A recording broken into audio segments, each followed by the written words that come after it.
ముఖ్యమంత్రి చంద్రబాబు నాయుడు గారి ఆదేశాలు ఎంత విచిత్రంగా ఉన్నాయంటే నిన్న అధికారులతో సచివాలయంలో 2 అంశాల మీద చంద్రబాబు నాయుడు గారు రివ్యూ నిర్వహించారు.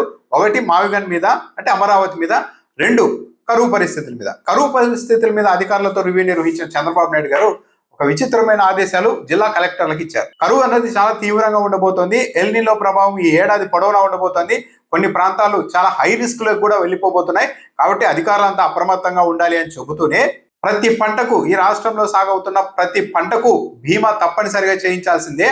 అలా ఎక్కడైనా చేయించకపోతే దానికి కలెక్టర్లే బాధ్యత వహించాల్సి ఉంటుందని చంద్రబాబు నాయుడు గారు ఆదేశాలు ఇచ్చారు. ఎంత విచిత్రమైన ఆలోచన ఆదేశాలు ఇవి. జగన్మోహన్ రెడ్డి అధికారంలో ఉన్నప్పుడు ఉచిత పంటల బీమా అమలు చేశారు. ఉచిత పంటల బీమా అంటే డైరెక్ట్ గా సచివాలయ సిబ్బంది పొలాల దగ్గరికి వెళ్ళి ఫోటోలు తీసుకొని క్రాప్ ఇన్సూరెన్స్ చేసేవాళ్ళు. రైతులు ₹1 కూడా చెల్లించేవాళ్ళు కాదు.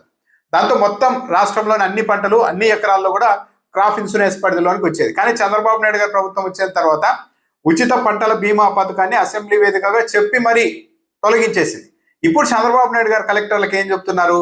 ప్రతి పంటకు బీమా చేయాల్సిందే, ఆ బాధ్యత కలెక్టర్లే తీసుకోవాలి అని చెప్తున్నారు. అంటే ఇప్పుడు రైతుల దగ్గరికి కలెక్టర్లు వెళ్ళి మీరు బీమా చేయించుకోండి అన్నారనుకోండి, ప్రీమియం చెల్లించడానికి డబ్బులు లేవు సార్ అంటే మరి కలెక్టర్లు ఏం బెదిరిస్తారా రైతుల్ని? లేదా అప్పు చేసైనా సరే, నగలు తాకట్టు పెట్టైనా సరే ప్రీమియం చెల్లించాల్సిందే, బీమా చేయించుకోవాల్సిందే చంద్రబాబు నాయుడు గారు చెప్పారు అని చెప్తారా? లేకుంటే రైతులు ఎవరైనా ప్రీమియం చెల్లించలేని స్థితిలో ఉంటే కలెక్టర్లు ఏమైనా సొంత డబ్బులు చెల్లిస్తారా? ఎలా సాధ్యమవుతుంది? ఒకవేళ చంద్రబాబు నాయుడు గారు ఉచిత పంటల బీమా పథకాన్ని అమలు చేస్తూ అప్పుడు కలెక్టర్లకు ఇలాంటి ఆదేశాలు ఇస్తే అర్థం ఉంది. ఉచిత పంటల బీమా అమలు చేస్తున్నాం కాబట్టి రైతులు ప్రీమియం చెల్లించాల్సిన అవసరం లేదు కాబట్టి మొత్తం ప్రభుత్వమే ఆ డబ్బుని భరిస్తుంది కాబట్టి కలెక్టర్లు బాధ్యతగా ప్రతి పంటకు ప్రతి ఎకరాలు కూడా ఇన్సూరెన్స్ అయ్యేలా కవర్ అయ్యేలా చూడండి అని ఆదేశాలు ఇస్తే కరెక్ట్ గా ఉంటుంది. కానీ ఉచిత పంటల బీమా ఎత్తేసి ప్రతి పంటకు ఇన్సూరెన్స్ చేయాల్సిందే, దానికి కలెక్టర్లే బాధ్యత వహించాలి అంటే ఇది ఎలా సాధ్యమవుతుంది? రైతులు ప్రీమియం చెల్లించలేనప్పుడు కలెక్టర్లు కూడా ఏం చేస్తారు? వాళ్ళ సొంత జీతాల్లో ఏమన్నా ప్రీమియం చెల్లిస్తారా? కనీసం ఈ ఏడాదన్న కరువు ఇంత తీవ్రంగా ఉంటుందని చంద్రబాబు నాయుడు గారే చెప్తున్నారు కాబట్టి కనీసం ఈ ఏడాదైనా ప్రభుత్వం ఉచిత పంటల బీమా పథకాన్ని పునరుద్ధరించి రైతులందరికీ ప్రీమియం లేకుండానే వాళ్ళందరి పంటలకు బీమా చేయించవచ్చు కదా.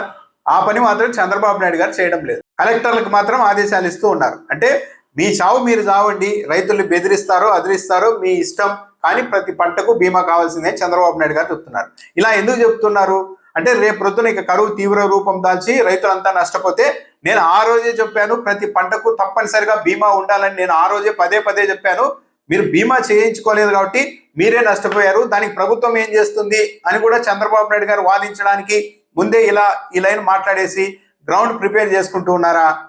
2 అమరావతి గురించి కూడా రివ్యూ నిర్వహించారు అధికారులతో. చంద్రబాబు నాయుడు గారు హఠాత్తుగా ఇప్పటి వరకు అమరావతి మొదలైనప్పటి నుండి ఇప్పటి వరకు 29 గ్రామాలే రాజధాని అని చెబుతూ వచ్చారు.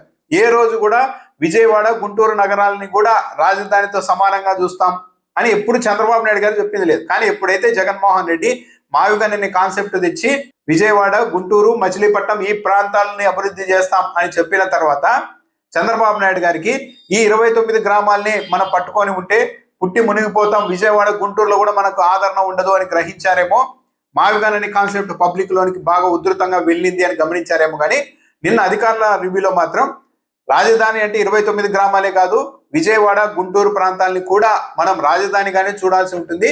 ఆ మేరకు విజయవాడ, గుంటూరులో కూడా మౌలిక సదుపాయాలు కల్పించాలి అంటూ అధికారులకు సూచన చేశారు. ఆదేశాలు కాదు, సూచన చేశారు చంద్రబాబు నాయుడు గారు. అంటే ఏంటి? ఇప్పుడు విజయవాడ, గుంటూరు ప్రజలు కూడా ఈ మావిగన్ దెబ్బకు మనకు మద్దతు ఇచ్చే ప్రసక్తే ఉండదు.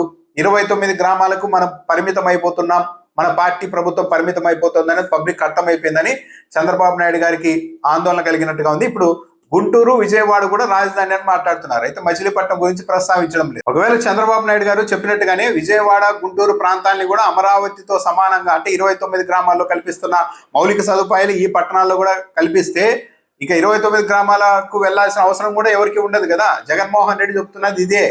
అక్కడ లక్షల కోట్లు పెట్టడం కంటే పక్కకు వచ్చి 10-20 వేల కోట్లతో కనీసం మౌలిక సదుపాయాలు కల్పిస్తే బ్రహ్మాండంగా ఆటోమేటిక్ గా ఒక మహానగరం అవుతుందని జగన్మోహన్ రెడ్డి చెప్తే కామెడీ చేశారు, జోకులు వేశారు కొందరు మీడియాలో. మరి ఇప్పుడు చంద్రబాబు నాయుడు గారు ఇప్పుడు హఠాత్తుగా 29 గ్రామాలే కాదు విజయవాడ, గుంటూరు అని కూడా అంటున్నారు. మరి దీని మీద కూడా కామెడీ చేస్తారా? దీని మీద కూడా జోకులు వేస్తారా? కేవలం అమరావతి 29 గ్రామాలను ఎంపిక చేసుకొని మరి అక్కడ వేల కోట్లు, లక్షల కోట్లు ఖర్చు పెట్టేందుకు చంద్రబాబు నాయుడు గారి ప్రభుత్వం చేస్తున్న వ్యవహారాలు ఎక్కడైనా సరే డబ్బులు లేవంటారు, కానీ అమరావతికి వచ్చేసరికి మాత్రం ఎంత డబ్బులైనా సరే ఇస్తాం, పనులు వేగంగా చేయండి అని రివ్యూల్లో చంద్రబాబు నాయుడు గారు చెప్తున్న విధానం, వీటన్నింటినీ కూడా రాష్ట్ర ప్రజలు చాలా నిశితంగా గమనిస్తున్నారు. అలా గమనిస్తూ ఉన్న వాళ్ళలో విజయవాడ, గుంటూరు ప్రజలు కూడా ఉన్నారు. చంద్రబాబు నాయుడు గారు మిగిలిన రాష్ట్రం సంగతి తర్వాత కనీసం ఆ పక్కనే ఉన్న విజయవాడ, గుంటూరులో కూడా అమరావతి మీద వ్యతిరేకత వస్తే బాగోదు అనుకున్నారేమో, కానీ ఇప్పుడు అక్కడ కూడా మౌలిక సదుపాయాలు కల్పిస్తామని చెప్తున్నారు. కానీ ఇవన్నీ అయ్యే పనులు కాదు. చంద్రబాబు నాయుడు గారు అందరినీ నేను సమానంగా చూస్తూ ఉంటాను అని చెప్తారు, కానీ చంద్రబాబు నాయుడు గారికి ఎక్కడ ఇష్టం ఉంటుందో అక్కడ మాత్రమే తన దృష్టిని మొత్తం పూర్తిగా కేంద్రీకరిస్తారు. ఈ విషయంలోనే కాదు, అన్ని విషయాల్లో కూడా చంద్రబాబు నాయుడు గారి వైఖరి తొలి నుంచి ఇదే విధంగా ఉంటుంది.